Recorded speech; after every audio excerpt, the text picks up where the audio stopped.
Es el logo de la casa, como este que está acá. Ese. Esta fue la maravillosa jugada. Uno de los que a mí más me llamaba la atención. ¿Por qué? Porque tenía un mechón de pelo blanco, fíjense.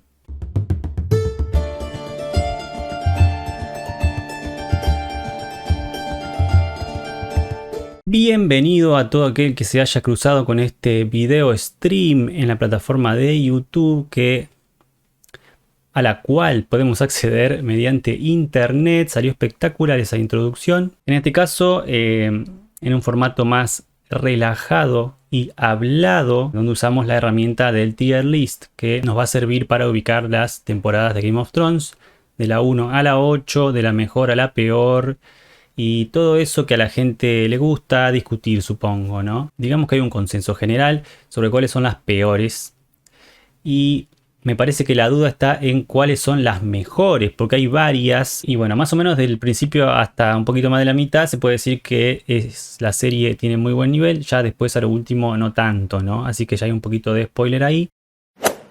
Hay un disclaimer antes de comenzar. Tiene que ver con el terreno del análisis. Y hay que decir que este es un análisis puramente desde el lado del espectador. No vamos a hablar acá de dirección ni de ningún otro tipo de cuestión. Vamos a hablar más que nada desde la narrativa. Y lo vamos a tratar de justificar con los argumentos que humildemente uno tiene a disposición, ¿no? Que le vienen a la mente.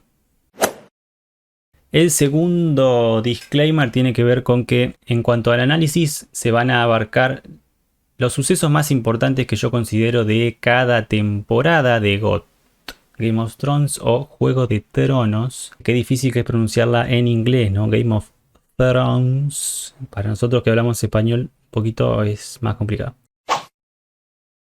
En la primera temporada, y ya vamos a ir pasando a lo que es el análisis de esa temporada, justamente de la inicial, la serie se centra más en los Stark. Tenemos muchos minutos de metraje con varios personajes Stark. El lobito de Winterfell, Invernalia o como quieran decirle, esa que está en el norte. Vamos a pasar alguna imagen de la primera temporada. La promoción, ¿no? Fue así, con Ned Stark un poquito apesadumbrado, un poquito ahí sentado en el trono, con 1000 espadas detrás de él, forjadas con el fuego de los dragones. Se puede ver un cuervo ahí a lo que sería a nuestra izquierda. ¿Por qué? No sé. Hay un cuervo ahí, recién me doy cuenta. De eso es lo que se trata la primera temporada de Game of Thrones. De Ned Stark y de lo que es la filosofía de los Stark. Una filosofía muy honorable. Esa honorabilidad va a ser su problema. No hace falta ser Einstein para darse cuenta. La frase de cabecera de los Stark es: el invierno se acerca. Winter is coming. Y lo muestran con la primera escena del pibe escapando de un White Walker y llegando a Winterfell y dando la noticia. Ned Stark lo ejecuta, obviamente, porque yo creo que él se da cuenta, lo mira a los ojos y sabe que está diciendo la verdad. Pero o no quiere creer o no quiere alarmar a toda su gente y no quiere propagar esa noticia. Entonces directamente dice que ese muchacho está loco, que no está bien del marulo, que en el muro quedan así. Y bueno, para la gente que no había leído los libros y fue de una a la serie como su servidor, lo primero que da la sensación es que los Stark son los protagonistas de esta serie. Entonces nos daba la sensación de que esta iba a ser la historia de los Stark, si es que no vimos los libros, porque mucha gente no lee los libros y va a la serie de una. Bueno, si pasaba eso en tu caso, el caso de la mayoría, seguramente te iba a sorprender cuando te dieras cuenta que los Stark no eran los protagonistas en su totalidad. Los Stark serían como los héroes, en este caso, y los Lannister como los villanos. Eso ya te lo muestra aparentemente desde el principio, con la escena de Jaime empujando a Bran. Bran cae y bueno, ya te lo muestra que son gente que no tiene escrúpulos. Esta primera temporada, ¿cuáles son los sucesos más importantes? Tenemos a Robert. Bueno, Robert llega a Winterfell. ¿Por qué? Porque su mano del rey, Jon Arryn, del Nido de Águilas, murió. Eso es lo que le importa a él, que su mano murió. Y bueno, va a tener que conseguir una nueva, un nuevo ayudante, una nueva mano derecha. Y viaja hasta Winterfell para pedirle personalmente a Ned Stark, que es el hombre que está al lado de la señora Colorada, que es su mujer, Catelyn. Robert le pide a a Eddard Stark, que sea su mano. ¿Por qué? Porque él es su viejo amigo de confianza, peleó en la batalla que lo llevó al trono, en la guerra que lo llevó al trono contra los Targaryen. Así que básicamente por eso, ¿no? Y para que se haga cargo de un montón de cosas que no quiere hacerse cargo. Esa es la verdad de la milanesa. Su esposa, Catelyn, que está acá al lado, obviamente que no va a querer que su esposo se vaya, ellos están muy tranquilos ahí, pero bueno, es el deber y bla bla bla, y no puede negarse Ned a el pedido del rey y el pedido de su amigo, entonces se va. Las hijas, ahí está Sansa y Arya, son dos, lo acompañan con sus lobas. Nos habíamos dicho que habían encontrado varios lobos, wargos, y bueno, Jon Snow se le ocurre la idea de que lo conserven, ¿no? Porque es la casa, es el lobo de la casa, como este que está acá. Ese. Entonces ese lobo wargo va a ir para cada uno de los hijos y el que sobra le va a Jon. Entonces las hijas lo acompañan a King's Landing. ¿Por qué tomaron esa decisión? Y bueno, vaya uno a saber. Bueno, puede haber sido también porque querían casar a Sansa con Joffrey, que es el hijo de Robert. Entonces ya que estamos, va una, entonces va la otra, puede ser, ¿no? Cuestión que Arya no tenía motivo para ir, me parece. Los hijos de Ned, en cambio, se quedan en Winterfell. ¿Por qué? Porque ellos son los hombres y van a tener que gobernar, entre comillas. Sobre todo Robb, que está ahí. Bran va a quedar lisiado, obviamente. Va a estar varios capítulos dormido y luego lisiado. Y después estaba también Rickon, que ni pincha ni corta, la verdad, mucho. Y también está Theon Greyjoy, que no es un Stark, obviamente. Y Snow, que sí es hijo, pero que tampoco pincha ni corta para lo que es la nobleza, ¿no? Ya en King's Landing, Ned se da cuenta que no es todo tan tranquilo como era en Winterfell, que había muchas cuestiones poco honorables, que era un nido de víboras. Un nido de víboras, básicamente, King's Landing. Entonces, ¿qué es lo que se le ocurre hacer a Ned Stark ni bien llega? Investigar sobre la muerte de Jon Arryn. ¿Por qué? Porque son muy amigos de la casa Stark. Entonces a él se le ocurre que lo que hay que hacer es meterse en el barro, meterse en problemas básicamente y ponerse a investigar, ponerse a indagar sobre quién fue el que terminó con la vida de Jon Arryn. Porque no creía que se haya muerto así nomás. Entonces ahí está el maestre Pycelle, que es a uno de los que interroga más asiduamente, porque era el que cuidaba a Jon Arryn. Y bueno, va investigando, se va metiendo él solito en la boca del lobo, paradójicamente. Y en el medio se encuentra con que el hijo de Robert no es el hijo de él. O sea que Joffrey, ni Tommen, ni Myrcella, que supuestamente son Baratheon, no son Baratheon. Entonces se lo dice a Cersei, que es la mujer del rey. Y bueno, básicamente se cava su propia tumba. En teoría, porque cuando a él lo van a ejecutar, es Joffrey el que decide ejecutarlo, porque Cersei, digamos que lo iba a perdonar, porque dijo sus crímenes, bla bla bla, se redimió y bueno, de última lo iban a mandar al muro, ¿no? Pero no, ya a Joffrey se le cantó y cebó a la gente y bueno, lo ejecutaron, ¿no? Ese sería como el primer plot twist grosso, que por eso dije, ojo el spoiler. Ese es el momento en que para mí ocurre algo clave, sobre todo para el espectador. Para el espectador, para muchos espectadores, los Stark eran los protagonistas de esta serie en esa primera temporada. Entonces que terminen con la vida de Ned, que es la cabeza de todo, digamos el rey del norte, es un shock, o fue un shock en ese momento. Yo tengo una anécdota que es que yo la primera vez que vi Game of Thrones no sabía que estaba mirando Game of Thrones. Entonces lo primero que vi fue esta escena. Entonces a mí no me impactó después cuando fui a ver la serie de verdad, digamos, desde el principio. Yo no sabía que esta era una de los spoilers más grandes que yo podría haber tenido. Y bueno, sucedió, ¿no? Digamos que a mí no me impactó tanto, pero sí a la mayoría del público. Y fue como un golpe de escena muy importante. Porque supuestamente esto se trataba de los Stark y parece que no tanto. En el medio de todo esto estaba lo que pasaba en Essos. Tenemos el continente de Westeros, que es donde pasa todo esto que contamos, y el de Essos, que es donde pasa lo de los Targaryen, donde Daenerys se casa con Khal Drogo. Después Khal Drogo fallece al final y todos esos seguidores que tenía Daenerys, en teoría seguidores porque lo seguían a Khal Drogo, ¿no? Ya no lo siguen más y se queda con un séquito muy reducido, ¿no? Ella confía en una bruja para revivir a Khal Drogo, que al final lo deja ahí medio que ni vivo ni muerto, entonces termina pariendo a sus hijos, que son los dragones, porque eran los 3 huevos que le habían regalado por su casamiento con Khal Drogo, y bueno, por fortuna para ella, descubre la manera de hacer nacer a sus hijos. Y básicamente es eso. Lo dejé para el final porque para mí no es muy interesante esa trama de Daenerys en un principio. Sí sucede, es interesante todo el tema de los Dothraki porque son una tribu centauro. Le dan mucha bola a los caballos, son como sagrados y bueno, van en el Khal, todos ahí como muy nómadas, moviéndose de lugar a lugar. Y bueno, es como una cultura distinta respecto a lo que pasa en Westeros. Pero más allá de eso y del Khal mostrando su fuerza, no hay mucha cosa, ¿no? Para mí esto es un tier A. La temporada 1 de Game of Thrones es tier A. Ya vamos a ver después si se queda en ese lugar o si retrocede un poco en el mismo tier, ¿no? Pasamos entonces a lo que es la temporada número 2.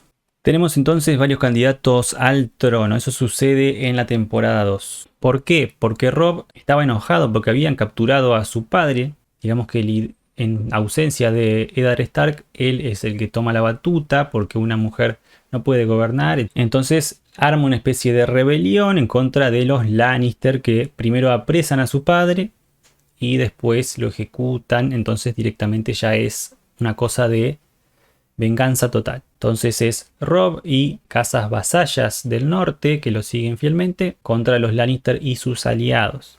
Robb solamente quería primero que liberen a Ned y segundo salvar a sus hermanas, porque ante la ejecución de su padre quedan ahí indefensas y bueno, era rescatarlas y tomarse el palo a el norte, ¿no? A Winterfell otra vez y reinar independientemente, supongo. Pero en muchos lados vi que Robb pretendía el trono de hierro. No, él no quería el trono de hierro. Los que sí lo querían eran los Baratheon, que ante la muerte de Robert, creo que me la salté, pero bueno, Robert muere por lo ataca un jabalí y bueno, él estaba medio tomado y qué sé yo, y no sé qué le dieron de tomar, ahí insinúan algo como que le dieron algo y muere Robert. Entonces, ante ese vacío del trono, en teoría, Renly y Stannis lo reclaman, que son los hermanos, ¿no? Entonces, ¿quiénes son Renly y Stannis? Pues acá estamos viendo la corona de los Baratheon. Esta no es la corona de los Lannister. Bueno, acá tenemos a los 3. Robert, el de la izquierda, fallece. Entonces Stannis, el del medio, y Renly, el de la derecha, buscan el trono de hierro porque son hermanos. Y como saben que los hijos de Robert y Cersei no son de Robert, entonces Joffrey no es un Baratheon ni los que le siguen tampoco. Entonces dicen, estos son bastardos, lo tenemos que dar nosotros el trono. Stannis, por ser el mayor, se tendría que dar él el trono, pero bueno, Renly sabe que no le cae bien su hermano, entonces dice, no, Stannis es como más dictador, ponele, yo soy mejor gobernante o yo sería mejor gobernante. Eso es algo que tanto la gente de la milicia, digamos, de los Baratheon, lo piensan así, entonces tiene más cantidad de hombres que Stannis. Pero ¿qué pasa? Stannis lo finiquita mediante un juego sucio, lo que sería no en batalla, ni mediante política, ni mediante la palabra, ¿no?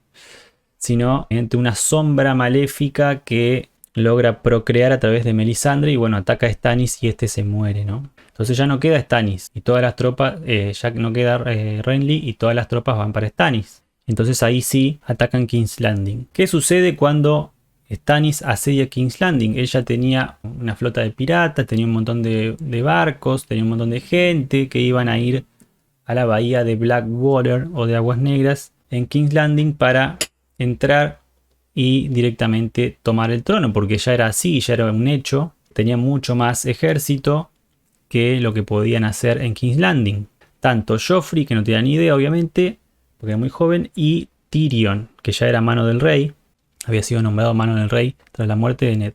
Entonces Tyrion es el que usa el fuego valirio. Esta fue la maravillosa jugada de Tyrion para hacer explotar los barcos de Stannis y bueno, tener un changüí, se dice en Argentina, de tiempo, alargar un poco más la batalla hasta que llega Tywin con sus aliados, los Tyrell. Y terminan de zafar toda esa batalla. Y bueno, al final, pobre Tyrion no se queda con el crédito, sino que todo va para Tywin. Y bueno, él termina con una cicatriz. Eso fue lo que se ganó de esa batalla. Todo lo que es la previa a esto, a la batalla de Blackwater, que se escucha creo que por primera vez el himno de los Lannister, que es The Reigns of Castamere, me parece espectacular. Me pareció espectacular. Para mí es uno de los momentos picos de la serie. Es la batalla que más me gusta, que más me impactó.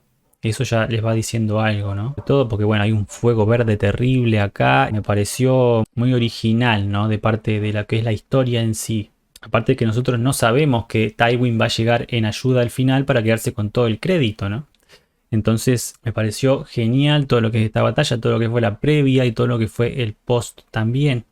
A todo esto, Robb seguía con intenciones de asediar King's Landing también. Entonces Theon le pregunta, o le sugiere más bien, que lo mande al propio Theon a hablar con los Greyjoy, o sea, con su familia, después de un montón de años, para convencerlos de que se unan y sean aliados. Bueno, Theon es una persona que no tiene claro qué es lo que quiere hacer. Él está como dividido entre los Greyjoy y los Stark, que fueron los que lo criaron. Y los Greyjoy son su familia verdadera. Entonces, cuando él llega, no lo reconocen como su familia porque tuvo un montón de tiempo sin noticias, sin mandarle ni un cuervo y sin hablar con los padres ni con la hermana. De hecho, no conocía a la hermana. Entonces no le dan bola. Entonces ahí él entra como una especie de locura, de que no sabe qué hacer. No sabe si ser fiel a Robb, si volver a ser un Greyjoy, si ganarse, digamos, el favor de su padre. Y bueno, entonces en el medio él es manejado totalmente por un grupito que le dan a él. Tiene que asediar una cosa chiquita, que casi como una cargada, un par de barquitos, o con un barco. Y bueno, uno de los militares ahí lo convence de asediar Winterfell y el loco va. Porque lo manejan como si fuese un títere, ¿no? Entonces traiciona a Robb y agarra a Winterfell. En tanto, Jon Snow se va con los salvajes más allá del muro. Él ya había ido, digamos, se había ido al muro, bueno, como su tío Benjen, y se trata de convencer de que es un gran honor. Y en esos tenemos a Daenerys consiguiendo recursos y los dragones crecen, básicamente. No pasa mucho. Para mí esta temporada es tier S. ¿Por qué? Porque tenemos primero toda la cuestión de los Stark y todo el liderazgo de Robb y todo lo que se muestra respecto al deber y respecto al amor, porque Robb en un momento se va a ver un poco mejor más adelante, digamos en la tercera temporada, pero él en un principio está totalmente enfocado, ¿no?, en lo que tiene que hacer, va bien, lleva adelante el ejército y después vamos a ver que le va a ocurrir algo cuando conozca a una chica en particular. Pero hasta ese momento el liderazgo de Robb era espectacular. De hecho, había ganado varias batallas, ¿no? Y todo lo que es Blackwater, todo lo que es, para mí, es un tier S. Como vemos, Jon Snow hasta ahora va al muro y bueno, está ahí, tiene contacto con los salvajes, perfecto, pero a lo que es la historia todavía no entró del todo, ¿no? Tenemos entonces la tercera temporada. Durante esta parte de la serie, los Lannister son los dioses, digamos, llevan la batuta. Sonó su himno en la segunda temporada, ganaron ahí, Tywin se sentía el más capo de los capos y en la temporada 3 sigue sonando Reigns of Castamere. Eso es algo que vamos a notar si vemos la serie o si escuchamos también. Y los Lannister se sienten como todopoderosos, ¿no? Tenemos entonces que Robb, como decíamos, empieza el declive de su campaña y va a ser algo machista si quieren, pero bueno, así es la historia. Desde que conoce a esta chica es que se le viene la noche, ¿no?, a Robb. ¿Por qué? Porque él se había prometido, por una cuestión militar, se había prometido con una de las hijas de Walder Frey, que no eran bonitas de cara, por decir de alguna manera. Entonces se termina enamorando de esta chica, que sí es bonita, pero bueno, también por una cuestión de sentimientos, ¿no? Supongo, no solo por lo físico. ¿Por qué le erra, digamos, Robb? Él se casa y prioriza el amor antes que el deber. Esta chica que no le daba ningún rédito militar, digamos, ningún rédito político, solamente le daba su amor, no le convenía para lo que era la guerra. Entonces acá vemos la primera muestra de lo que para mí es el key de la serie. El deber y el amor no van de la mano. Si vos priorizás el amor, va a fallar el deber. Si vos priorizás el deber, va a fallar el amor. No solamente romántico o de pareja, digamos, sino puede ser el amor de un hijo a un padre, o a su gente, a sus soldados, o a sus amigos, lo que sea, ¿no? Si vos priorizás eso, el deber va a quedar de lado. Esa es la lógica de Game of Thrones. Y lo dicen textualmente varias veces, ¿eh? No es que estoy descubriendo nada. Entonces, ¿qué pasa? Robb le corta la cabeza a uno que se le había sublevado un poquito y se equivoca. Empieza a perder aliados y a perder fuerza, lógicamente. Entonces, ¿qué sucede al final? Sucede algo que es de las escenas ícono de la cultura geek. Así se lo nombró, lo leí y acabo de leer, ¿no? Esta es una de las escenas de la boda roja, no vamos a mostrar, ¿no? Algo más heavy porque no sé qué onda YouTube con eso. Cuestión que acá se ve a Robb, va a tener un hijo, entonces le está tocando la pancita a su novia. Pero bueno, cuestión que esa escena donde los asesinan, donde terminan con, finiquitan tanto a Robb como a su novia, o a su mujer, ya se habían casado. También a Catelyn Stark cae en la volteada. Y todo esto fue ideado, digamos, fue una falsa boda que un familiar, a un Tully, le habían prometido que se iba a casar con una de las hijas de los Frey, con la más linda de todas. Y bueno, todo iba bien hasta que cerraron las puertas y bueno, quedaron adentro. Y bueno, todo esto fue el día de Walder Frey y de los Bolton, junto con los Lannister. ¿Quién más aparece en esta temporada? Aparece Ramsay. En esa imagen aparece la cara de frente de Ramsay y está Tion de espalda, ¿no? Otro de los personajes más odiados, Ramsay Bolton. Otra de las pruebas de que en esta serie se iba, pero se pasaban de la raya muy fácilmente, ¿no? En este caso, este personaje torturaba a Tion, que ahí está de espaldas. Le llamaba Wick, algo así. Es como apestoso o hediondo, algo así. Y bueno, en el norte, Jon sigue con los salvajes y se encuentra con la Colorada. Esa parte de Jon que se enamora de Ygritte es como que, en teoría, Jon estaba como en un entredicho, como debatiéndose internamente si él iba a decantarse por el amor hacia Ygritte o por el deber que él tenía con la Night's Watch, o sea, con la Guardia de la Noche, los muchachos del muro. Al final, él termina prefiriendo la Night's Watch y termina dejando en banda a Ygritte, que fue la que lo bancó cuando él se estuvo ahí medio capturado cuando estaba con los salvajes, ¿no? Medio flojo de papeles igual eso. Como le vendió a los salvajes que él en realidad ahora era un salvaje, no quería más a la guardia de... Bueno, pero el amor por Ygritte sí estaba. Y bueno, decide que para él el deber es más importante. Y eso es algo justamente es algo clave para el personaje. ¿Por qué? Porque Jon siempre va a estar entre el amor y el deber. En algunas oportunidades, no siempre, ¿no? En general prioriza el deber. Después tenemos a Brienne y a Jaime yendo a King's Landing para salvar a las gurisas Stark, a las niñas. Y Daenerys, que lo más importante es que consigue los Inmaculados, que es como un ejército muy grosso, ¿no? Y que está y vive para la guerra únicamente. Así que nada, la tercera temporada va a ir, para mí es un tier A. Vamos a ubicar entre Ned y la A, ahí está. Pasamos a la temporada 4. ¿Qué tenemos en la cuarta temporada? Otra temporada importante. Tenemos la boda violeta, que yo buscando información para armar, digamos, este tier list, encontré ese nombre, boda violeta, como que tenían que ponerle, ya la boda roja había sido famosa, entonces tenían que ponerle otra boda con un color. Tenemos entonces que Joffrey, que habíamos hablado mucho de Joffrey, pero no había mostrado una imagen, que es el rubio, el chico rubio, con la corona Baratheon, obviamente. Y esa es Marjorie, o digamos la cara bonita de los Tyrell. Entonces, bueno, se unen las casas, ¿por qué? Porque los Tyrell ya los habían ayudado en la batalla contra Stannis. Entonces, ya de paso unen casas, matrimonio, etc., ¿no? Y Sansa, que era la prometida de Joffrey, directamente la casan con Tyrion. ¿Qué es lo que sucede en esta boda? Bueno, Joffrey fallece. ¿Por qué fallece? Porque lo envenenan con una copa, con un vinito, le ponen algo al vino y lo envenenan.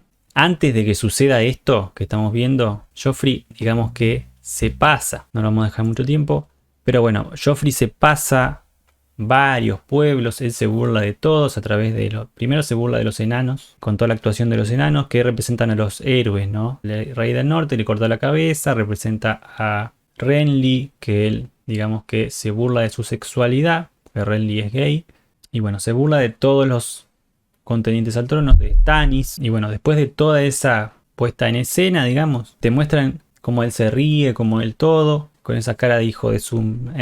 Entonces es como más satisfactorio todo el tema de su fallecimiento. Cuando lo envenenan es como muy satisfactorio porque te muestran, aparte de que ya tenía todo el background de todas las cosas que había hecho, ¿no? Todas las cosas cuestionables que había hecho, como se había burlado un montón de gente, como había rebajado un montón de gente. Encima, en ese momento lo exacerban todavía más. Entonces, al momento de que Joffrey fallece, se te da como una satisfacción como espectador, ¿no? A Tyrion lo culpan de absolutamente todo. Sansa, que era su prometida, escapa al Valle de Arryn gracias a Littlefinger. Y lo que se da posteriormente es el juicio por combate. Entonces acá tenemos a Tyrion dando su discurso épico del juicio por combate. Y bueno, desquitándose, sacándose lo que tenía adentro, la bronca de adentro, porque le dice a toda la gente, si no hubiese sido por mí, no estarían vivos, porque yo demoré, digamos, a la flota de Stannis cuando asedió King's Landing y sin embargo ningún crédito me dieron y encima me mandan al muere, ¿no? Así que teóricamente habían arreglado con Jaime que vaya al muro. Tywin y Jaime habían arreglado que vaya al muro. Tyrion, pero no. Él quiebra con todo y da su discurso y bueno, él termina reclamando juicio por combate. Otra vez ella había reclamado juicio por combate, que fue cuando conoce a Bronn. Entonces tenemos a Sir Gregor Clegane contra Oberyn. A mi izquierda tenemos a Oberyn Martell, que fue el que se ofreció a salvar al enano, a salvar a Tyrion, que es el que veíamos antes. Acá está la montaña, a mano derecha, y vamos a mostrar la otra imagen que se ve mejor. Esa es la montaña, ¿no? Ya nos habían explicado todo lo que había pasado entre los hermanos Clegane, que son gente muy portentosa de cuerpo y muy buena para lo que es la lucha. Y acá vemos la diferencia de tamaño entre uno y otro. La actuación de Pedro Pascal como Oberyn es espectacular. Pelea con una gracia espectacular.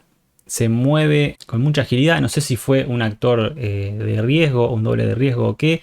Pero el personaje de Oberyn fue increíble, ¿no? Y les decía sus verdades a los Lannister en King's Landing en la cara. Le decía todo lo que le tenía que decir, se los decía. Entonces él, para vengarse de la montaña que él digamos que se había propasado con su hermana y le había finiquitado su vida, por decirlo de una forma liviana, él decide aceptar el juicio por combate y defender a Tyrion, ¿no? Y bueno, termina ganando la montaña al final. Parecía que iba a ganar Oberyn, pero bueno, en una escena también muy recordada, le aplasta la cabeza con las manos, la montaña a Oberyn. También tenemos que Bran se encuentra con el Cuervo de Tres Ojos y bueno, y ven el pasado y bla bla bla, tienen ese poder, ¿no? Que va a ser importante para lo que es la historia. Daenerys sigue, digamos, en Essos, en el otro continente, y decide encarcelar a los dragones porque ya estaban haciendo demasiado quilombo, quemando demasiadas ovejas, complicándole la vida a la gente de ahí. Entonces se apiada un poco y guarda a los dragones para que no armen bardo, ¿no? Y trata de gobernar. Entonces ella ya había conseguido conquistar varias ciudades, alguna se le desconquistó. Estaba tratando de desesclavizar a toda la gente para que la siguiera, básicamente ese era su speech. Venite conmigo que vas a dejar de ser esclavo, vas a ser libre. Muy buen speech, a mí me convencería, ¿no? Si fuese uno de esos. Y aparte tenía unos dragones chiquititos que bueno, no imponían todavía, pero estaban ahí, ¿viste? Tenían más o menos su porte. Después tenemos a Arya y el perro. Primera vez que toco el tema Arya, ella se había ido a King's Landing y bueno, se escapa. Antes había aprendido con Syrio Forel un poquito el arte de la espada. Jon le había regalado una espada más o menos chiquita de su altura. Y bueno, acá está con el perro. Y el perro lo que le muestra es, básicamente le enseña a manejarse en la vida porque ella estaba con una idea de Winterfell, de todo honor y bla bla bla. Ella estaba con las ideas de esta gente. Ideas honorables, de rectitud y bla bla bla. De cumplir la palabra y qué sé yo, no engañar, no ta ta ta. Y bueno, el perro le dice, mira, si no engañas a nadie te vas a morir. En este continente, digamos, no es como Winterfell acá la cosa. Entonces él se encarga de mostrárselo 1, 2, 3, 4 veces. Todo ese viaje que tiene con ella le dice eso básicamente. Y acá esa es una de las imágenes donde él traiciona a un granjero que les había dado comida, les había dado techo y le termina robando el poquito oro que tenía, ¿no? Que les había ofrecido un laburo y Arya dice, bueno, vamos a aceptar el laburo. Nos cuidamos un rato, qué sé yo. Y el perro le dice, no.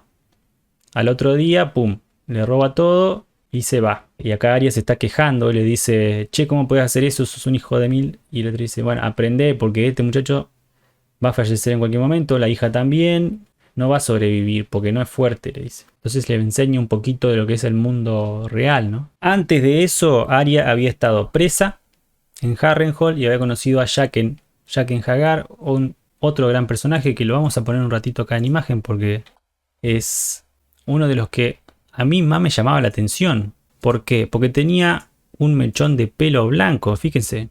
Ahí están mirando a Arya justamente. O sea, todo lo que era los hombres sin rostro y que se cambiaban el rostro justamente como Jaqen y que terminaban con sus víctimas de manera tan sencilla a lo roguelike, a lo pícaro, digamos. Era espectacular, o sea, te daba mucha intriga saber qué pasaba con todo eso, ¿no? Y qué iba a aportar a la serie más adelante. Pero bueno, temporada 4 para mí es tier S. Vamos a ubicar el top tier, vamos a sacar la cara y los ojos claros y el mechón blanco de ese muchacho. Y vamos a ubicar el tier S para mí en la posición 2, o sea, S2. La temporada 2 le gana a la temporada número 4. Estuvo peleado igual, yo no sabía cuál elegir, pero bueno, a mí todo lo que es la batalla de Blackwater y todo el fuego ese verde me pareció espectacular. Y también todo lo que es la batalla de Oberyn y todo lo que aparece Jaqen y qué sé yo en la temporada 4. También me parece espectacular. Pero bueno, había que decidir si para mí la 2 es un poquito mejor.